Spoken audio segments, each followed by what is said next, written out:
இவனுங்களுக்கு இப்படி ஒரு வரவேற்பா? யார் இந்த ஏற்பாடு எல்லாம் பண்ணது? நாங்க யாரும் பண்ணலங்க, அவங்களா செலவு பண்ணி ஏற்பாடு பண்ணிட்டாங்க. இதே கோயில் தெருவுல வேர்க்கல்ல வித்துட்டு இருந்த 2 பொறுக்கி பசங்க கிட்ட திருவிழா நடத்துற பொறுப்பு ஒப்படைச்சா இது இல்ல, இதை விட கேவலமானதெல்லாம் நம்ம பார்க்க வேண்டி வரும்.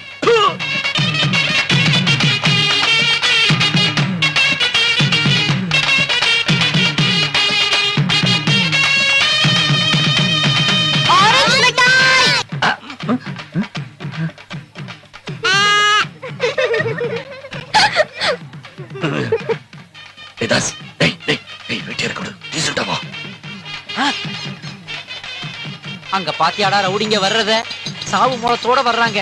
இவங்க கிட்ட நான் எப்படா சொல்லுவேன்? என் வேலையை நான் ராஜினாமா பண்ணிட்டேன்னு சொல்லு. இதென்ன கவர்னர் போஸ்டா ராஜினாமா பண்றதுக்கு? அதெல்லாம் எனக்கு தெரியாது. இந்த திருவிழா கச்சேரி இதுக்கு எனக்கு எந்த சம்பந்தமும் கிடையாது. Take it my ராஜினாமா பேக். டேய் குதிரைக்காரா, என்னடா இப்படி உதைச்சு விட்டு போற? Sorry manager, good bye. என்னடா நீ உயிரோட இருந்தா நாளைக்கு சந்திக்கலாம். ஆஹா, எனக்கும் மூலம் வாசிச்சிருவானுங்க போல இருக்குது. ஹலோ, நீயா? என்ன பிளாஷ் கட் ஏற்கனவே வாங்குனதே இந்த பக்கம் விண்ணுங்குதுமா. சாரிங்க, இப்ப கண்ண முதலாளி கோவம் தீரணும்னா இந்த பக்கம் வாங்கணுமா? இதோ கொடுத்தா போதும். என்னது? ஆரஞ்சு மிட்டாய். ஆரஞ்சு மிட்டாயா? இத கொடுத்து சமாதானப்படுத்துறதுக்கு அவங்க என்ன இத்தினோண்டு ஜுஜுபின்னு நினைச்சியா? பாரு, தந்தி கம்ப உயரத்துக்கு இருக்காங்க. இத கொடுத்து பாருங்க, அப்புறம் தெரியும் இதோட பவர் என்னன்னு. நிஜமாவா? நிஜமா. இந்த கிராமத்துல நான் எவ்வளவு நாள் உயிரோட இருக்க போறேன்னு எனக்கு தெரியல. ஆனா இருக்கிற வரைக்கும் நீ செய்த இந்த உதவியை என்னால மறக்கவே முடியாது. அப்படியே நான் மறந்துட்டாலும் யாராவது எனக்கு அதை ஞாபகப்படுத்திக்கிட்டே இருக்கு. இத நீங்க அவ்வளவு சீக்கிரம் மறக்க மாட்டீங்க. இது டபுள் மீனிங் பார்ட்டியாச்சே. இல்ல, நான் சொல்றேன்ல, நீங்க தைரியமா போலாம். ஒரு முட்டாயை வச்சு இந்த முரட்டு முதலாளிங்களை மடக்க முடியும்னு எனக்கு தெரியாமலே போச்சே. பைக்ல ஒழுங்கா இருக்கா? இருக்கையா முதலாளி. நீங்க என்ன பண்ண? அங்க போயிருந்தேன். அங்க என்ன வேலை? அங்க ஒரு வேலை இல்ல. அப்புறம் எதுக்கு அங்க போன? அதனால தானே இங்க வந்துட்டேன். ஆமா, திருவிழா ஏற்பாடு பக்கா தானே? முக்கா ஓகே இருக்குது. நீங்க வந்த உடனே பக்காவாயிடுச்சு எல்லாம். உங்ககிட்ட ஒரு உண்மையை சொல்லணும். என்னடா? அதுக்கு முன்னாடி இந்த ஐட்டத்தை சாப்பிடுங்க. எது விரலையா? உள்ள முதலாளி, உள்ள இருக்க ஆரஞ்சு மிட்டாய. நல்லா கேளுங்க முதலாளி.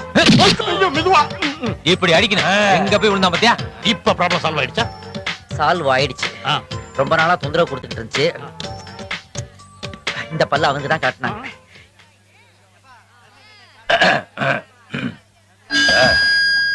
இது வரைக்கும் இந்த கிராமத்துல பல திருவிழாக்களை நீங்க பாத்திருப்பீங்க. யோ பேச்சக்கலியா? யார் யார்? இல்ல நீ பேசு. இது வரைக்கும் திருவிழா நடத்தவங்க எல்லாம் உங்ககிட்ட கேவலமா பணத்தை வசூல் பண்ணி தான் விழா எடுத்திருப்பாங்க. என்கிட்ட கொஞ்சம் கூட நான் கொஞ்சம் கிளிக்கிறேன். இந்த விழா நல்லா நடக்க கூடாதுன்னு நினைக்கிற புறம்போக்குகளே, என்னடா